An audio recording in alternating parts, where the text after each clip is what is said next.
How to trim video for Instagram story. Hello everyone, this is Sabrina here to help you today. So without any further ado, let's get right into the video. First, launch your Instagram application.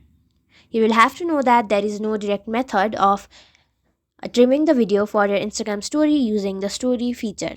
So instead, what you will have to do is go to post and then select the video that you want to post and then tap on next. Now, simply tap on edit video and then you can trim it the way you want. After trimming it, simply tap on this arrow icon and then what you will have to do is save it on draft. You can also save it to your device and after that go to story and then you will find the trimmed video in your gallery and you will be able to upload it. So that's how you do it. Thank you for watching this video. Make sure to like, share and subscribe to our YouTube channel. If you got any questions, comment them down and I'll catch you in the next one.